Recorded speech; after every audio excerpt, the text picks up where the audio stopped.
परम आदरणीय हमारे प्यारे दुलारे साथियों, हम बिरहा गायक कलाकार शिवलाल प्रेमी एंड पार्टी। बाबूजी, हमारा पता है ग्राम मुरैनी, पोस्ट अठेहा, जनपद प्रतापगढ़।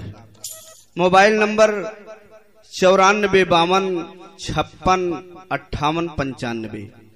हमारे साथ संगत कर रहे हैं हारमोनियम पर कल्लू मास्टर और ढोलक पर हमारे बड़े भैया रामदेव जी और डेवढ़ी पर हमारे भैया पारसनाथ और बड़े भैया हमारे राम लखन जी। देखिए, गाने के अंगत 4 लाइन गाने की भूमिका है। गाने का भाव है बाबूजी, चरित्रहीन साधु उर्फ भालू का कमाल। 4 लाइन गाने की भूमिका है।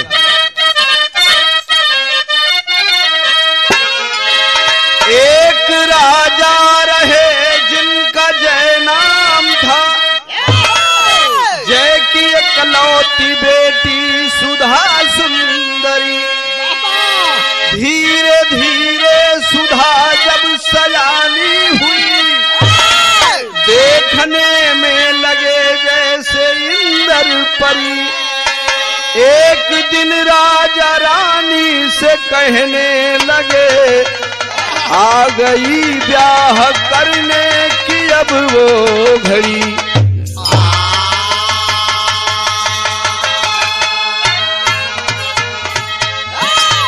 भैया बात के समझ लें।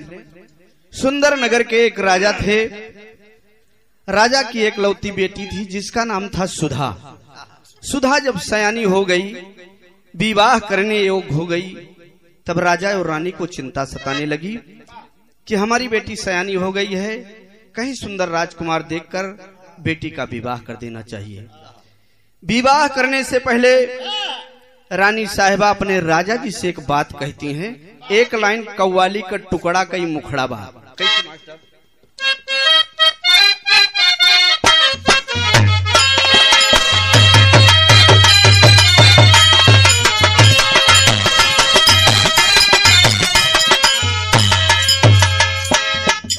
यह बा कि हुसैन तुझको, अरे हुसैन तुझको जमाना सलाम करता है।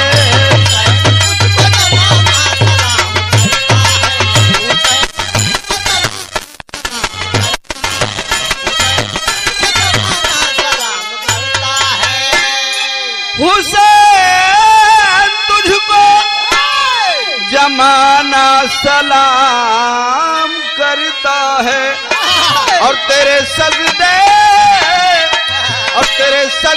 पे काबा तमाम करता है।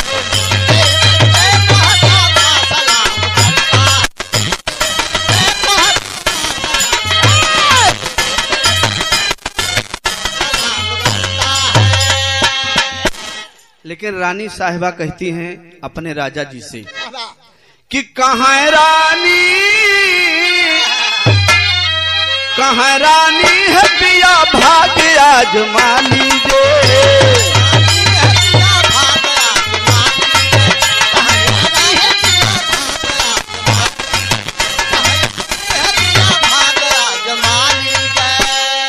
कहाँ रानी है पिया भाग्य आजमा लीजिए, और सुधा का हाथ, अरे सुधा का हाथ ज्ञानी साधु को दिखा दीजिए।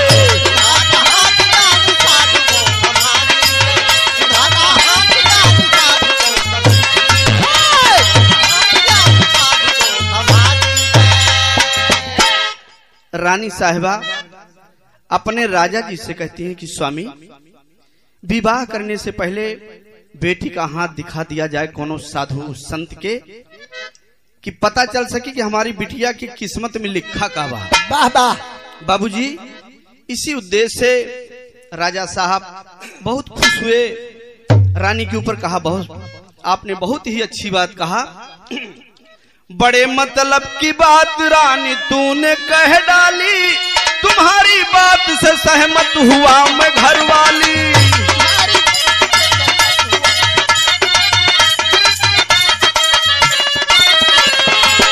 हुकुम राजा का हुआ, नौकर दौड़े आए हैं, लगी ना तेरी फौरन रथ को ही सजाए हैं।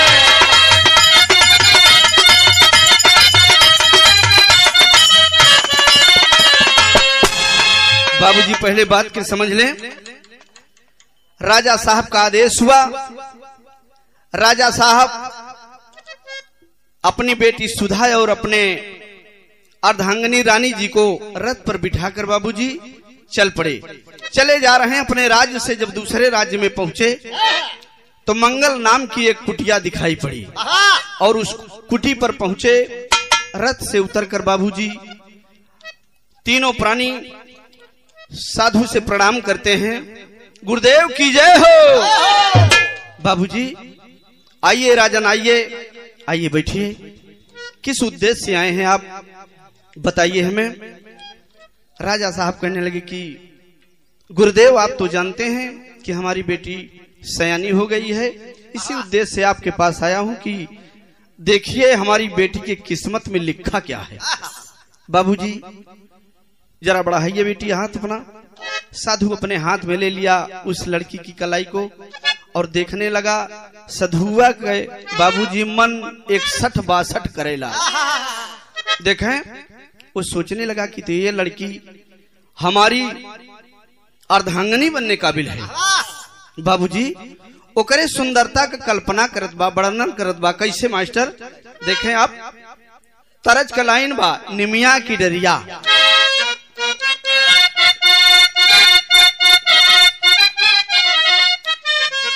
बारे मास्टर यह तर्जबा कि निमिया की डरिया मैया अरे डाराली उझलो हो मैया मोरी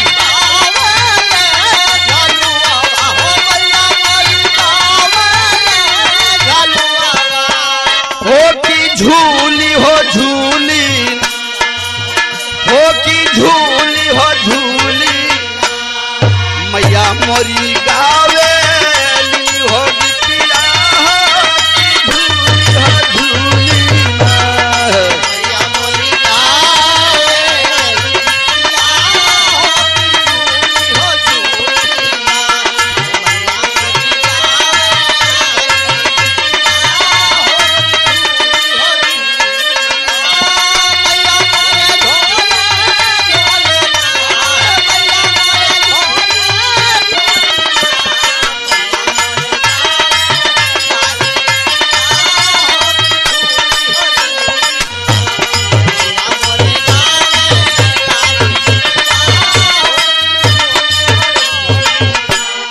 लेकिन सधुआ अपने मन में सोचत बा, का सोचत बा कि सुधा के सूरतिया जैसे न देवी के मूरतिया हो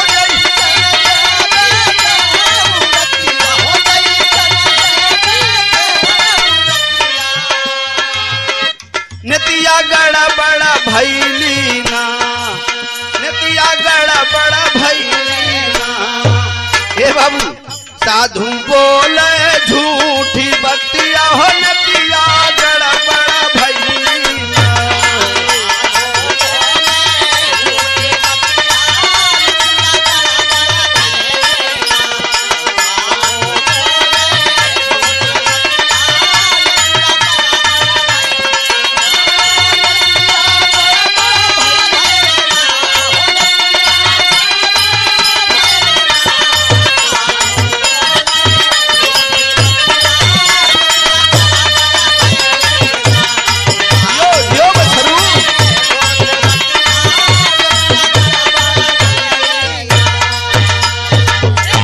ए भैया सुधा के बनावे खातिर आपन जीवन सतिया हो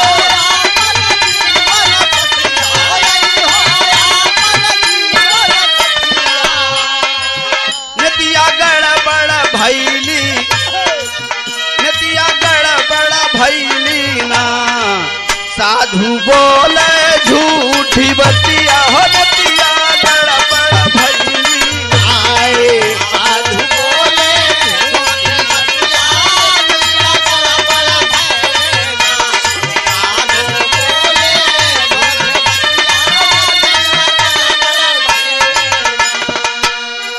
बाबूजी साधु कहने लगा कि गजब हो गया राजन, गजब हो गया। राजा साहब साधु की वाणी सुनकर बाबूजी थर थर थर थर कांपने लगे। कहा गुरुदेव क्या बात है, जरा बताइए।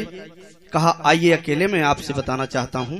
ले गया और बता रहा है। क्या बता रहा है बाबूजी? तरज कलाइन वह बात झुलनिया कै गुंजवा।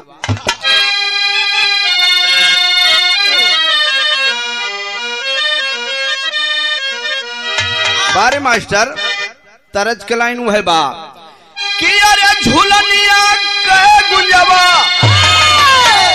ये टूटल ये राजा अब टेसनिया से गरिया छूटल है राजा।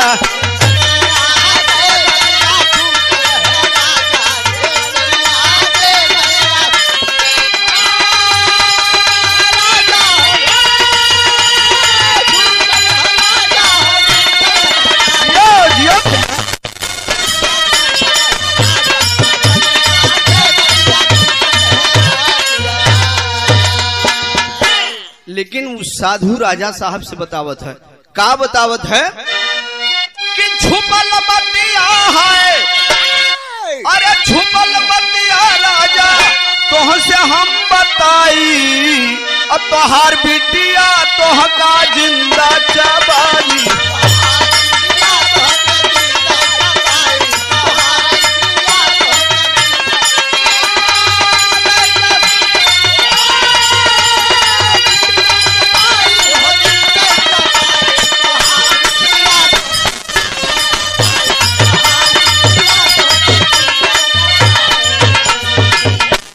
ए बाबू राजा साहब तोह के चबाई तोहर प्रजा के चबाई,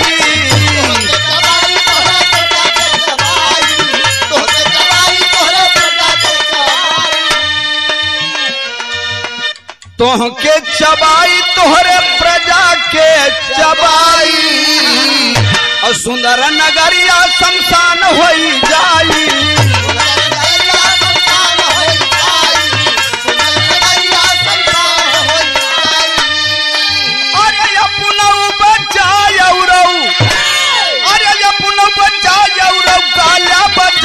तोहार बिटिया तोहका जिंदा,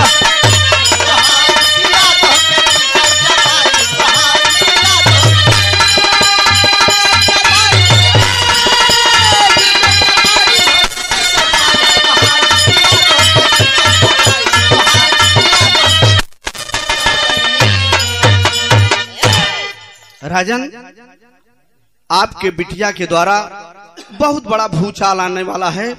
अगर अपनी बेटी को विवाह करने से पहले हमारे बताए के अनुसार आप चलिए।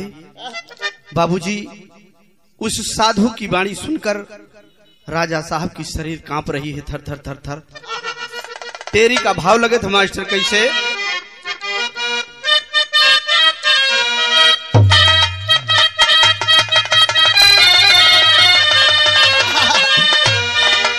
कि हरे मोर राम राजा कैसो कि तू भैले मनवा, राजा कैसो कि तू भैले मनवा, सुन के बचन संत कई पड़ा भरम में जनवा, राजा कैसो कि भैले मनवा।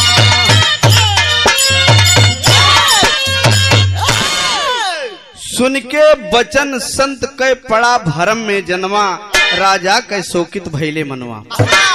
राजा शोक में डूब गए। बाबूजी कहना बाटा तरज के लाइन वह बा की घरवा के पिछुअरवा, अरे घरवा के पिछुअरवा चांद जब निकरे, अरे चुपी के से नदिया किनार चली गई हो।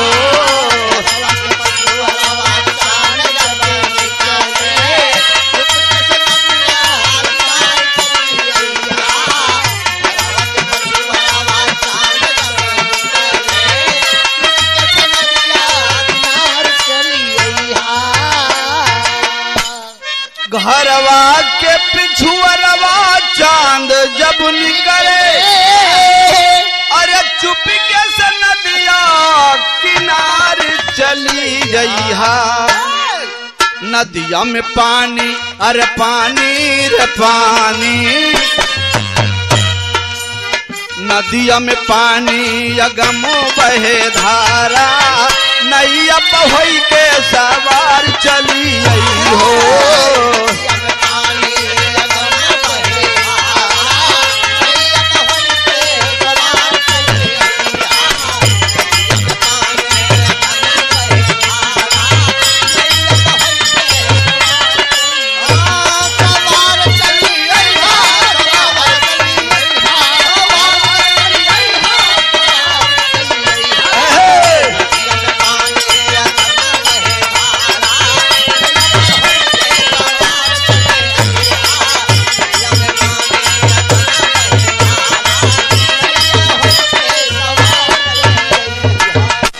बाबूजी लेकिन कहना बा सुखल हलकिया न डोले पलकिया।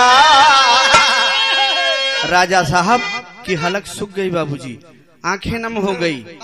सुखल हलकिया न डोले पलकिया, सुखल हलकिया न डोले पलकिया, अरे अंसुआ रहे हो ढरकाय राजा रानी।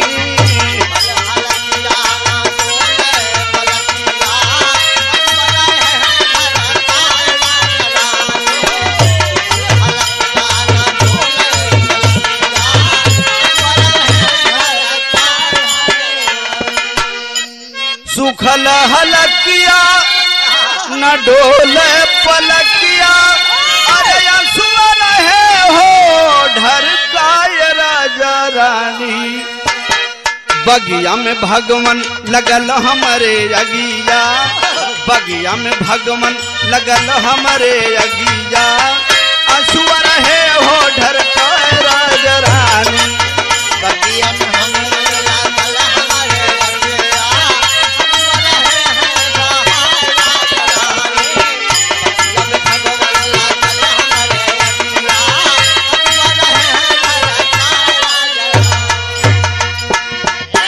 बाबूजी राजा साहब की आंखें नम हो गई, आंखों से आंसू बह रही है कि भगवान क्या करें क्या ना करें, हमारे समझ में कुछ नहीं आ रही है बात।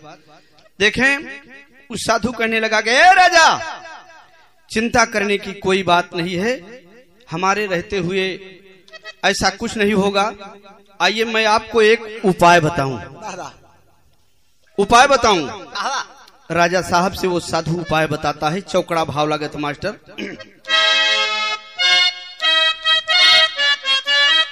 कहना बा कि साधु कहन लगा राजा से, राजा सुनिए ध्यान लगा, यार राजा सुनिए ध्यान लगा,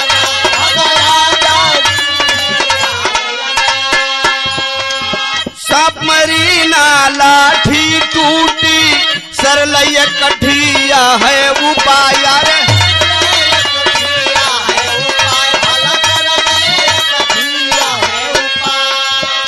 लकड़ी का बक्सायक फौरन जा करके लेना बनवा, यार जा करके लेना बनवा।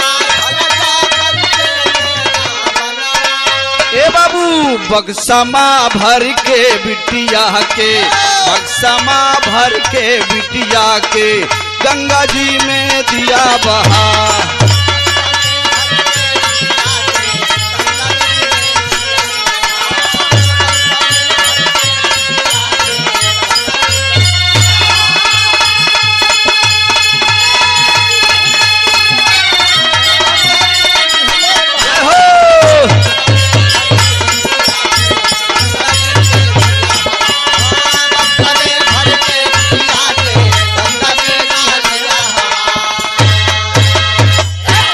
बाबूजी बक्सा माँ भर के बिटिया के गंगा जी में दिया बहाए। देखें राजा साहब बाबूजी हालते कांपते हुए अपने नगर की ओर आते हैं। कहना बात तरज का लाइन बा बाबूजी, तरज का वह लाइन बा कि अरे राम झकोरा मारे झूलनी, अरे झकोरा मारे झूलनी, साड़ी लहराए हो झकोरा मारे झूलनी।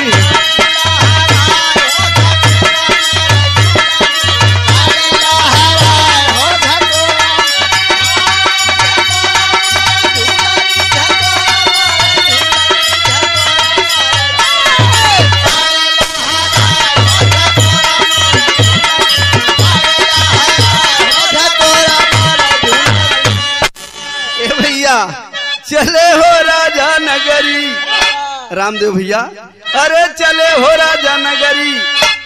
कहना बा राजा साहब शोकित मन में बाबूजी रथ पर बिठाकर अपने बेटी को, अपनी रानी को और अपने नगर के लिए रवाना हो गए।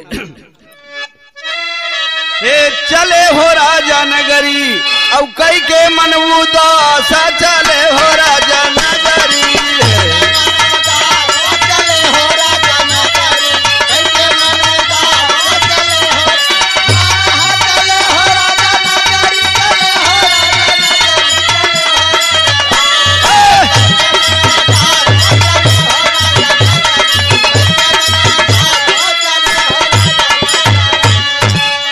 हालौ फालौ राजा रानी, हालौ फालौ राजा भैया, चला ले नगरिया, चला ले नगरिया हो, चला ले नगरिया, चला ले नगरिया हो, चला ले नगरिया। देर नाही कहले दहले बढ़ई के अटारिया,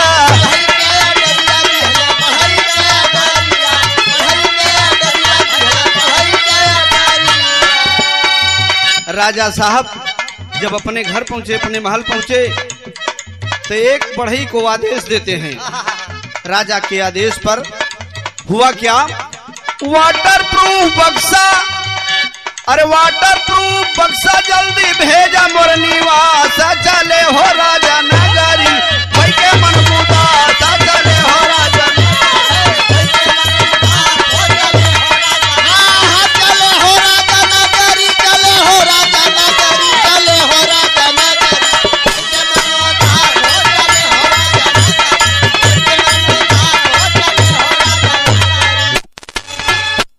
राजा साहब अपने घर पहुंच गए।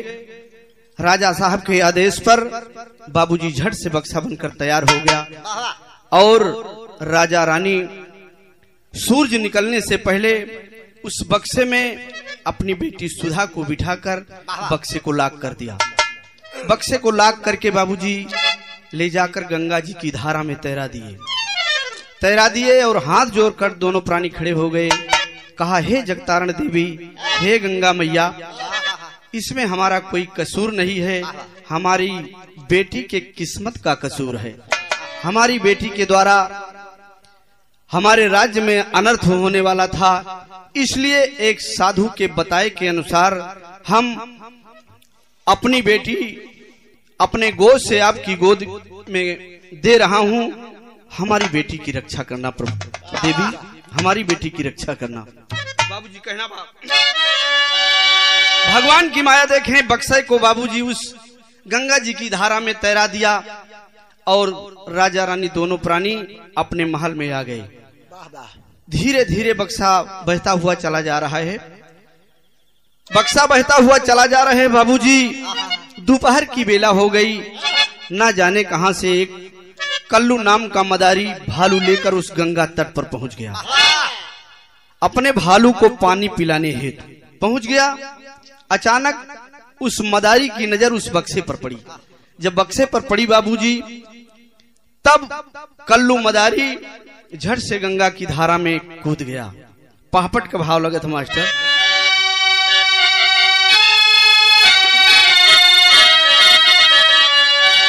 एक कृपा मात की हुई एक होनहारी गंगा घाट पर, कृपा मात की हुई एक होनहारी गंगा घाट पर, और भालू लेकर पहुंचा एक मदारी गंगा घाट पर।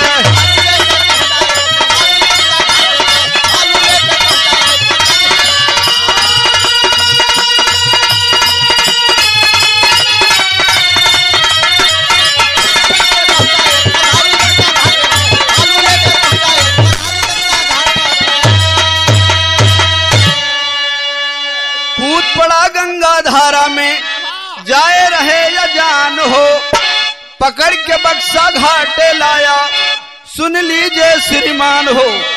खोल के बक्सा देखा आंख पर सारी गंगा घाट पर, और वह में निकली जिंदा राज कुमारी गंगा घाट पर। मदारी बाबूजी झट से उस गंगा की धारा में कूद गया और उस बक्से को पकड़कर घाट पर लाया। घाट पर लाया, उस बक्से का लाक खोला तो एक राजकुमारी मूर्छित उस बक्से के अंदर पड़ी है। बाप रे बाप, झट से उस कन्या को बाहर निकाला और सोचने लगा कि किसी की ये हरकतबाजी है, किसी ने ये हरकतबाजी किया। झट से अपने भालू को उस बक्से के अंदर में बाबूजी बंद कर दिया, लाक कर दिया और उस बक्से को गंगा जी के धारा में छोड़ दिया। कहना बा, बक्से के अंदर भालू को फौरन दिया लटाई हो, और शेरा के बक्सा चला बहादुर अपने घर रही हो। फूटल किस्मत जागल आज हमारी गंगा घाट पे, और सेत मेत में मिल गई बिटिया प्यारी गंगा घाट पे।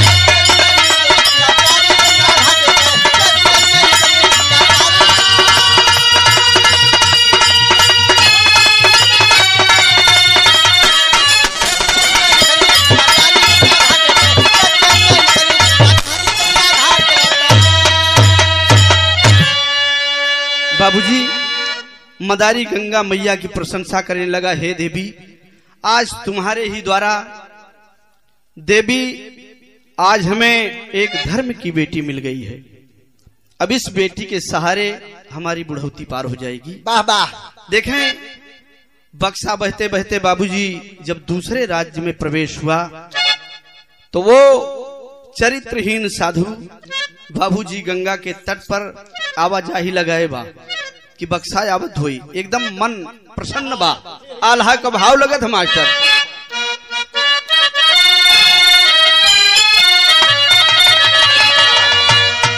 थोड़ा हम बदल के गावत है थोड़ा मास्टर।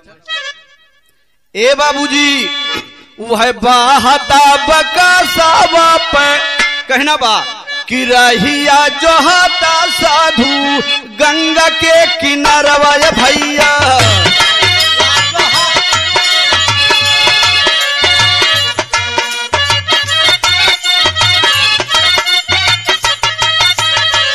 आवता चिरैया आवा होई है हो हमार,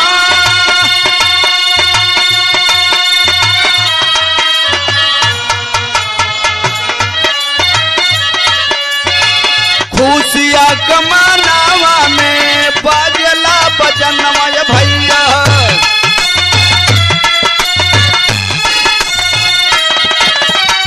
आज कोई न दिल से जावा हुई है हो दीदा,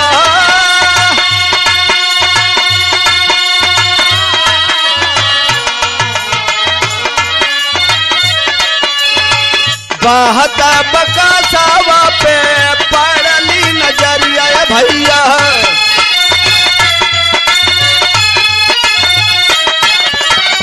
पकड़ के बकसवा लौले गंगा के किनारा,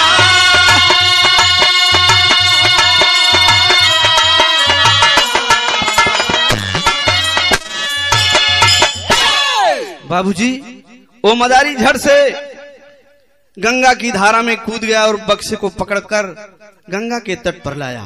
बाबूजी अब भालू भूख प्यास से पीड़ित उसी बक्से के अंदर गुड़गुड़ाहट कर रहा है, लेकिन उस सधुआ सोचत बा कि वह राजा की बेटी वही राजकुमारी है। बाबूजी समझावत बा बुझावत बा कि शांत हो जा, तो हर जिंदगी हमारे साथ में बीती, तू हमार अर्धांगनी बनू, चिंता ना करा, हमारे साथ चला, कुटिया पर मौज मस्ती ले जाए। लेकिन थोड़ी देर के लिए और कष्ट सहा।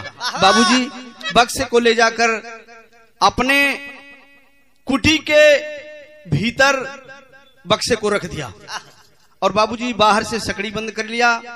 खाना पीना बनाते खाते बाबूजी धीरे धीरे 12 बज गया।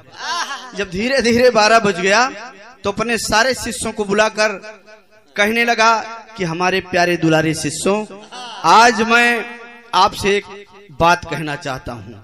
सारे शिष्य कहने लगे कि गुरुदेव बताइए क्या बात है। कहा भाई आज हम एक बहुत बड़े मंत्र को जगाना चाहता हूँ, सिद्ध करना चाहता हूँ, उसी में आप लोगों का थोड़ा सहयोग चाहिए। कहें बोलिए गुरुदेव हमारे लोगों के लिए क्या सहयोग है। कहें जब हम मंत्र पढ़ने लगे तो हमारी आवाज बाहर न जाए, हमें क्या करना पड़ेगा गुरुदेव। कहा आप लोग खंजड़ी बजा बजा के भगवान की भजन गाना, अगर हमारा आवाज बाहर गए तो मंत्र जान लिया खंडित हो जाएगी। जब 12 बज गया बाबूजी तो वो साधु भीतर के अंदर हो गया और सोचने लगा कि अब बहुत शुभ घड़ी आ गई है, बढ़िया। देखें धीरे धीरे बक्सा का लाख खोलत बा, हर शिष्य लोग जितने बाटन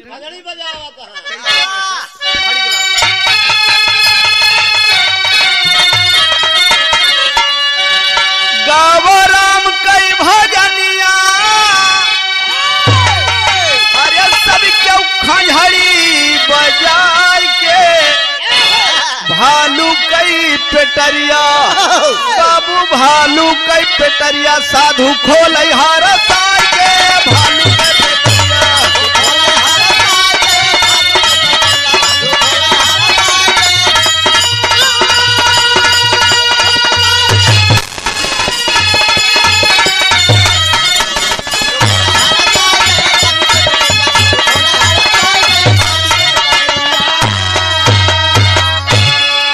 बाबूजी सारा दिन का भूखा भालू रहा ऋषियान हो, और साधुआ का नौच जैसे गुदरी पुराण हो।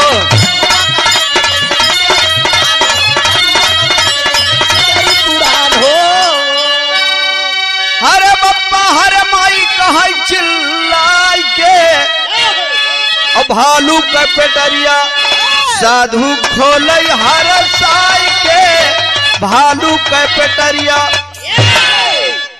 देखें बाबूजी उस साधुआ झट से बक्सा का लाख खोलत बा, लाख खोलत बा, जैसे लाख खोलिस बक्सा के वैसे बाबूजी ऋषियान भालू फट से साधुआ का ढोड़ा पकड़ के पटक दे है। साधुआ अरे माई हो, अरे बप्पा हो, अरे राम हो चिल्लाने लगा। लेकिन जितना शिष्य रहा कहें भैया, कहें कहा, कहें कि गुरुदेव का आवाज कुटी के बाहर जात बा, कहें फिर अरे कहें और तेज से बतावा बजावा खंजड़ी। खंजड़ी लगी बजे बाबूजी, अब बजा रहे हैं, इतने में भलुआ बाबूजी अटक पटक के उनका मार जाए। जब मार जाए तो सारे शिष्य कहें भैया, कहें कि मंत्र तो सिद्ध होगा, अब चला सकड़ी खोला जाए, गुरुदेव का देखा जाए। ध्यान दें आप, एक लाइन सब भैयन के लिए हमारी ओर से संकेत बा। का संकेत बा कि जैसे जे करनी वैसे फल पाई। ए भैया साधुआ का भालू देला मार के मुआई,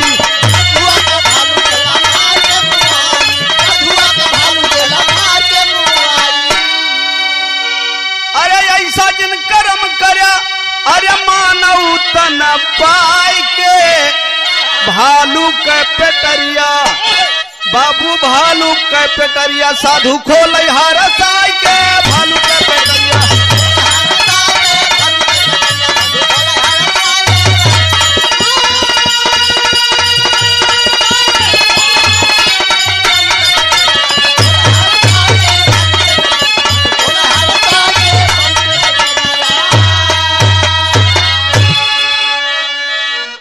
ऐसा जिन कर्म करया मानव तन पाए के भालू के पेटरिया साधु खोले हर साय के।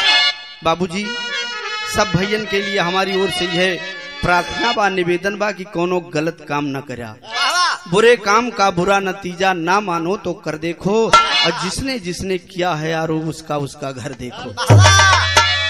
आखिरी भाव बा, देकर ज्ञान गुरु बाबूलाल जी भय स्वर्ग के वासी,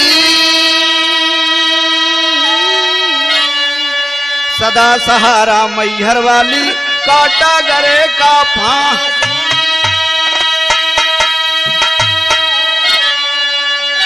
हरे मोरे राम राजा कई शोकित भैले मनवा, राजा कै शोकित भैले मनवा, गाते शिवलाल भाई पाड़े पुरमा कनवा, कै शोकित भैले मनवा।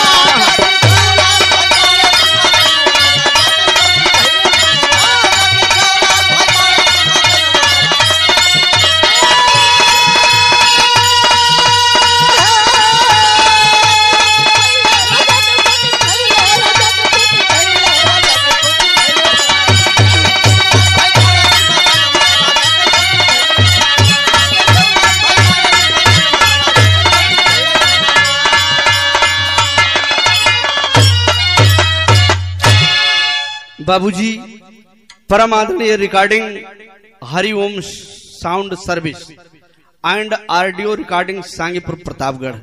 धन्यवाद। भैया जी के सौजन्य से हो रहा है ये कार्यक्रम।